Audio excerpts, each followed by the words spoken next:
কথা কৈ থওঁ যেতিয়ালৈকে গুজৰাটলৈ যোৱাৰ আগে আগে এই সেউজীয়া পৰিৱেশবিলাক চাই লওঁ কিয়নো গুজৰাট গ'লে মানে গুজৰাটত কেতিয়াও সেউজীয়া পৰিৱেশ নাপায় কেৱল মৰুভূমি সদৃশ সেই পৰিৱেশবিলাক দেখা পাব ডাঙৰ ডাঙৰ বিল্ডিংবিলাক দেখা পাব আৰু এই ডাঙৰ ডাঙৰ সেই 4 লেন সেইবিলাক দেখা পোৱা যায় কিন্তু সেউজীয়া পৰিৱেশটো গুজৰাটত নাই গতিকে মই ভাবি লৈছোঁ কি মই এই অন্ধ্ৰপ্ৰদেশখনে অলপ সেউজীয়া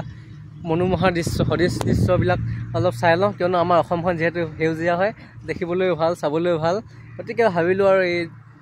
এনেকুৱা এটা ফিলিংছ পাবলৈ আৰু সময় আছে গতিকে মই অন্ধ্ৰপ্ৰদেশতে অসমৰ ফিলিংছটো লৈ থওঁ কিয়নো জন্মস্থানৰ সমান কেতিয়াও সমান হ'ব নোৱাৰে অন্ধ্ৰপ্ৰদেশখন কিন্তু আমাৰ অসমত জন্মগ্ৰহণ কৰিছোঁ গতিকে অসমখন আমাৰ কাৰণে গতিকে অসমখন মোৰ কাৰণে বহুত মহান গতিকে অসমৰ দৰে অন্য কোনো এখন জিলা হ'ব নোৱাৰে কোনো এখন বিদেশো হ'ব নোৱাৰে মোৰ অসমখনে মোৰ কাৰণে শ্ৰেষ্ঠ আৰু অসমত জন্মগ্ৰহণ কৰিছোঁ গতিকে অসমৰ যি মনোমোহা দৃশ্য আমি বাহিৰলৈ গ'লে মানে সেইবিলাক আমি প্ৰচাৰ কৰোঁ লগৰবিলাকো কওঁ যেতিয়া নেকি তহঁতি যদি নৰ্থ ইষ্ট যাওঁ তেন্তে নিশ্চয় এবাৰ অসম ভ্ৰমণ কৰিবি বুলি কওঁ যিয়ে নেকি অসমলৈ আহে বিদেশ যোৱাৰ কোনো প্ৰয়োজন নাই অসমতে সকলোবিলাক ফিলিংছ পাই যাব